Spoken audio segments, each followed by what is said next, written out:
Hi, I've never done a video like this before, but I want to make this for people who may have clicked for what the title of the video entails, who may be experiencing preparations for boards or in a similar misfortune. And for my subscribers who have been following me for my cartoons, I'd like to thank you for your subscription to my limited content, but also update you and provide context as to why I haven't been uploading any new animation projects the last few years. Regardless of who you are, I'm honored you're taking time to listen to me, so allow me to formally introduce myself. Hi, I'm Jan, like Jansport the Backpack. I'm an artist and an upcoming pediatric resident. Since my last couple animations I posted, I've been in medical school with the primary goal of becoming a physician. Why am I making this video now? Well, I just finished school and I felt like I wanted to talk about the most difficult parts of the journey, mainly failing boards, and how I've been able to overcome failure while maintaining my sense of self through it all. I'm going to divide my conversation in parts, and I'll leave some annotations in the videos for more of the nitty-gritty lingo I don't feel like having the breath to elaborate on.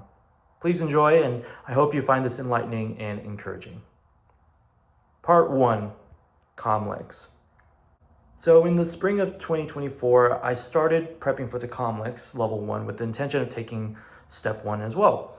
My school has been using TrueLearn to estimate our readiness for COMLEX, specifically since we are required to pass it to start rotations. Honestly, throughout my second year of medical school, I was focused on just trying to pass my systems courses while participating in all of my extracurriculars. We started our dedicated board study around the end of April after our final systems course. At that time, we all took a mock exam to predict our readiness, and we had a percentage to strive to get if we wanted to be on track to take our exam in May. Not meeting the benchmark meant you had to postpone and reschedule your exam later into the summer. I personally didn't want to start late. I wanted to start rotations on time, which meant taking the exam in May, getting a passing score in late June, then starting that first week of July. By the skin of my teeth, I met the benchmark to take the COMLEX in the traditional pathway. Mind you, I still hadn't set up a date to take the USMLE and was putting it off until I saw how I would perform with COMLEX. Part 2, what happened?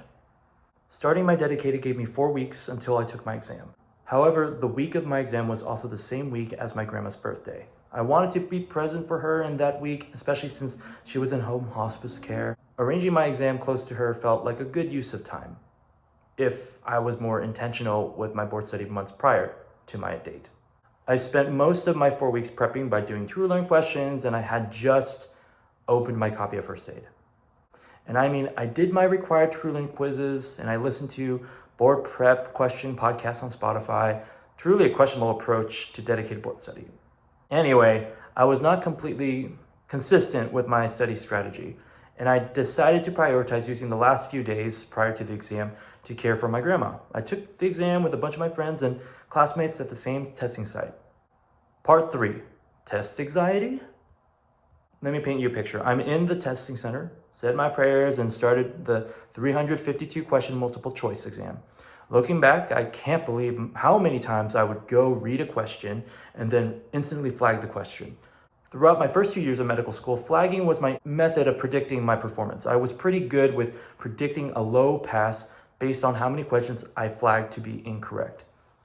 With that mindset, I was surprised to be flagging around 40% of each of the 8 sections on that exam. I chalked it up to rumors and feedback I heard from peers who had already took the exam, saying that many of the questions made no sense or there wasn't enough information. It gave me a sense of ease if people were saying these things. But looking back, I knew I held myself up from getting more of the simple questions correct by rationalizing to myself that they were poorly written, when really I was honestly poorly prepared. There's always questions I look back on thinking to myself, oh yeah, this was right. It was those little things, from over-reliance of flagging, false sense of security, that made it more evident that I was masking my own test anxiety. Well, so my academic advisor told me after the fact. I left the exam thinking, well, I counted I must have flagged 40% of the exam. So I might have just scored around 60% in the entire thing. And maybe, just maybe, that'll put me in the percentile in the passing range, right? Not stellar, but just enough. Part 4, the remediation.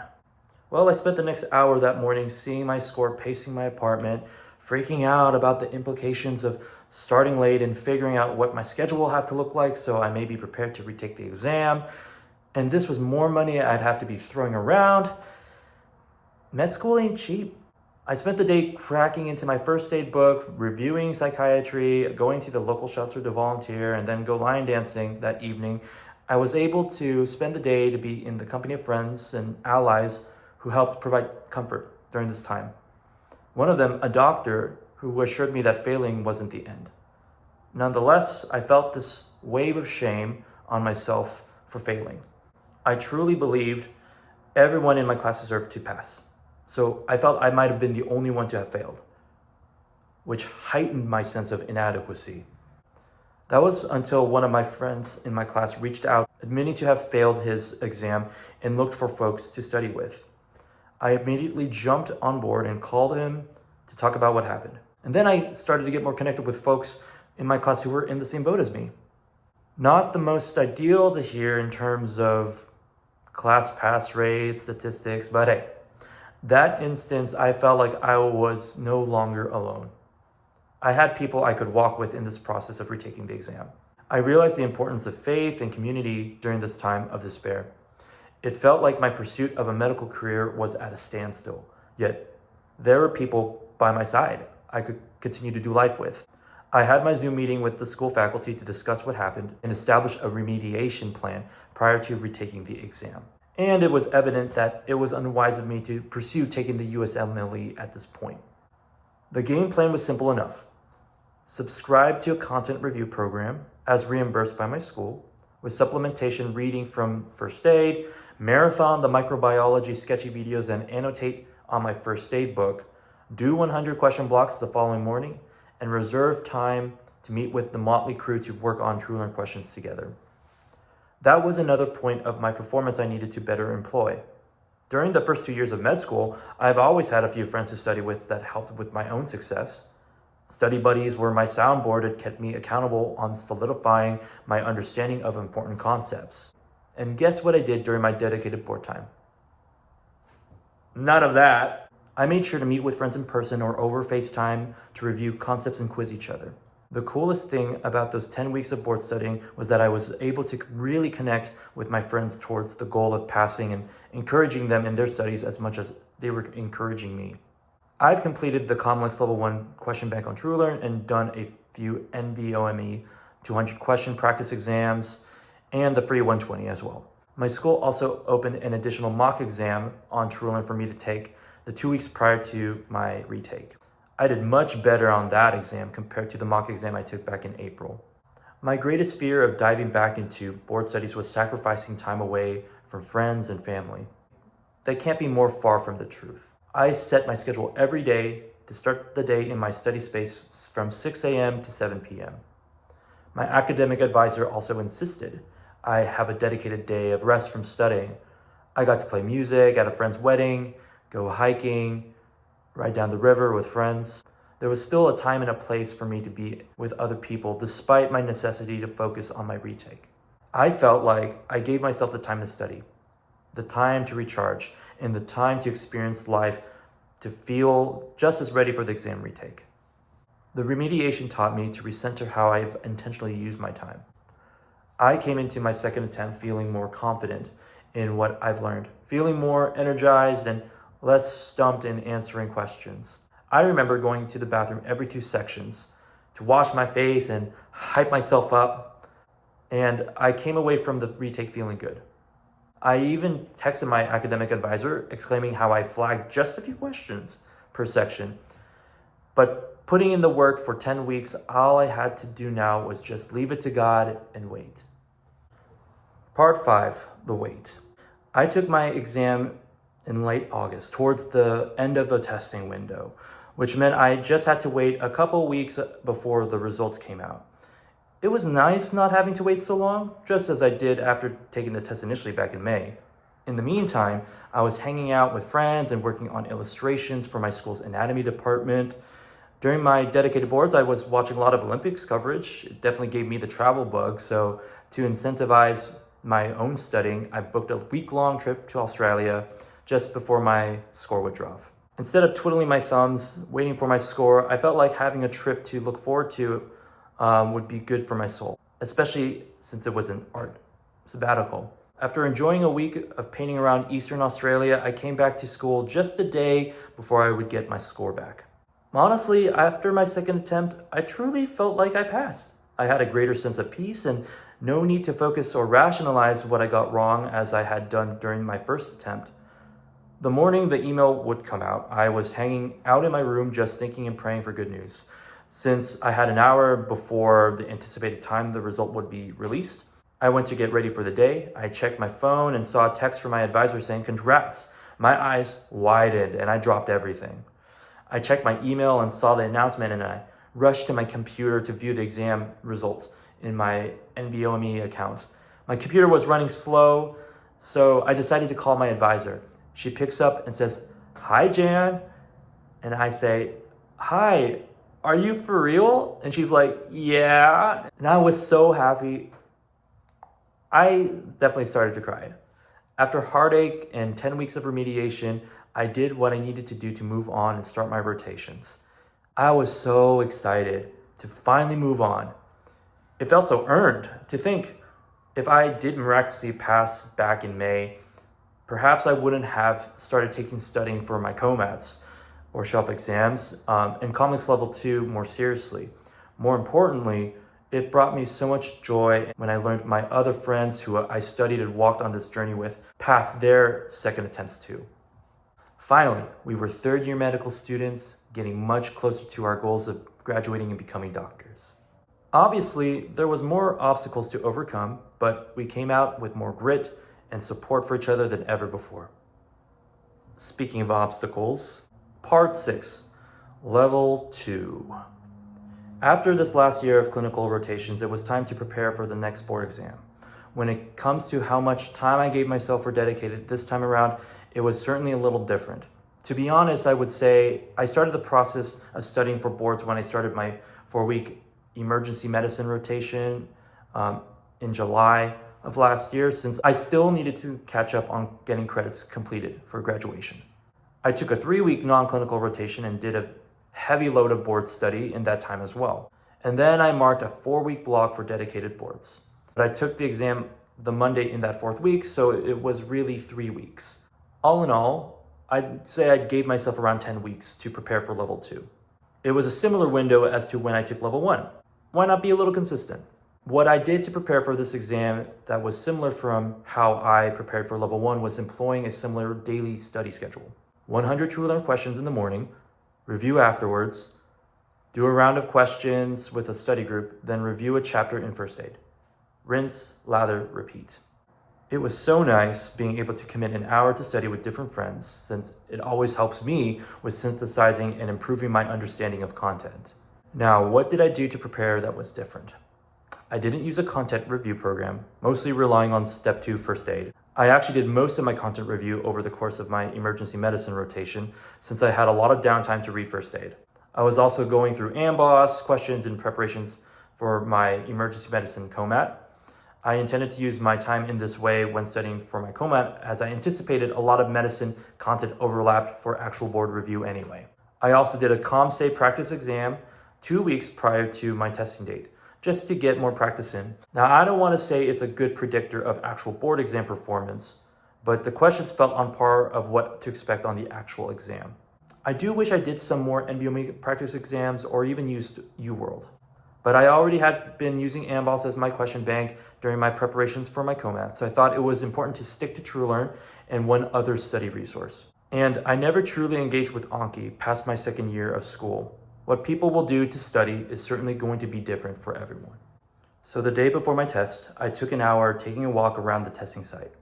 The day of, I got in 30 minutes before just to take my time to pause and hype myself up. It felt like taking my retake.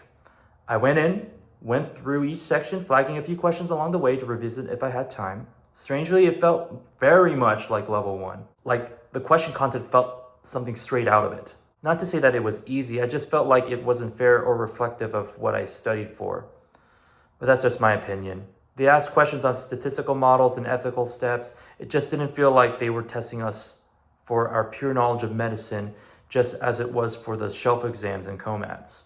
I think it is the overarching criticism of these exams. Nonetheless, I went through the exam and I felt pretty good leaving it. I answered what I could faithfully despite the occasional what the hell. Instead of taking it easy for the rest of the day after that 8-hour onslaught, I decided to drive out of town to visit some friends. It felt like a really good use of my time and something I truly needed. My level 2 exam was scheduled at the beginning of a testing window, meaning I had to wait 4 weeks until I learned what my score would be. As good as I felt, I couldn't help but look at Reddit posts about how others felt about taking the exam and failing. It didn't do much for my confidence, really.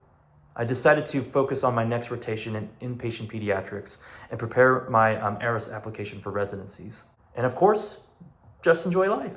The day I did find out my score, I was in the hospital, anxiously waiting for the email to be released.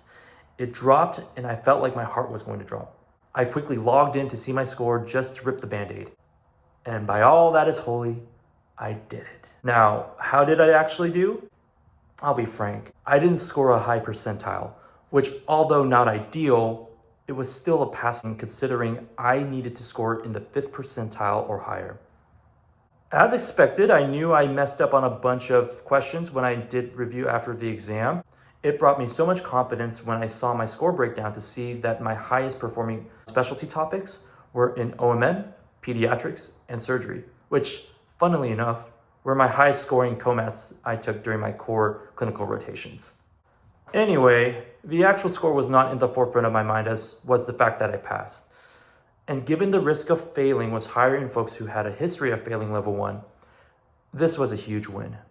Now I could submit my applications for medical residency programs. My preceptor and nurses were super stoked for me, and I got to celebrate the win with friends before I would go on to start my away rotations. Part 7, Advice from a Failure. I've already discussed in detail my study strategies. Everyone's study style is going to be different. So what pearls of wisdom can I impart to you? Well, here's 3 major points. Life isn't a race. I've recognized my biggest fear coming into board studying was getting behind. I didn't allow myself the time I truly needed to feel prepared for the exam. I came from a place where I felt like I needed to stay on a tight schedule. But life is never like that. I've made friends in medical school who all come from different stages of life and different life circumstances. May that be coming straight out of college or from a different career. As for me, I didn't actually start medical school until 5 years after working out of college. I knew pursuing medicine was important to me and my story. 3 years of rejections and wait lists really wore me out. So after failing COMLEX the first time, what was another 10 weeks of detour to make sure that I was on the course to be successful? Take your time. And above all else, be intentional with it. Number 2, you're not alone. I felt so alone when I found out I failed because I thought I was the only one in my entire class full of completely capable people who didn't make it with a pass. But it wasn't until one of my friends reached out, I realized I wasn't experiencing this defeat by myself. I knew from him the process he went through, and I respect him for the courage he had to make that announcement and offer his hand to be there for others. It really inspired me. Forming a solid study group with a few of my friends, we forged a strong camaraderie, determined to support one another in every step to ensure we succeeded. It's so easy to close yourself off because of shame and fear, but it's a wonderful thing to be honest with others and receive their support. I know it would have been far more difficult for me to walk through medical school without the friends I made along the way and the family who supported me since the start. My last point is, don't lose yourself. This was the most important piece of advice I've received from one of my mentors just before I started medical school. I realized it was important to stay true to who you are, that you wouldn't let the trials and difficult encounters change you for the worse. For me, it also meant sticking to the things that mattered. I wouldn't let challenge and defeat take away what was inherently me. An important aspect of what I'm learning extends beyond the scope of the medical school curriculum. That lesson being to disallow the pressures and pursuit of perfection corrupt my spirit, that my faithful heart, practice of the skills that bring me joy, and conviction and care would persevere despite the challenges I would face in the classroom and in the field, that I would continue to be myself. I have shown that I could pursue the things I love to do and have them intersect with my path to becoming a future physician. Let this ring for you too as you continue your own pursuits. The conclusion. Would I have changed anything? Honestly, no. I learned the lessons I needed to know. I got to use my experience to be an encouragement for other friends who were experiencing the same trial, and I got to spend a few days caring for my grandma at that right time. She would eventually pass during my rotations. Failure doesn't mean a burned bridge, but an obstacle to overcome. I used what happened as a way to figure out what was truly my learning style. So have you experienced failure recently? Take a deep breath, meditate, pray, reach out to your social circle for support, and access your resources. Consider me a resource if you may have some more questions or looking for additional support. I guess I need to make sure to make another update video, especially when I take level 3. But keep me in your thoughts and prayers as I enter residency. Maybe I'll have time to make another animated short. And I also have some art projects I want to make videos about. But anyway, thanks for watching. Take care, stay the course.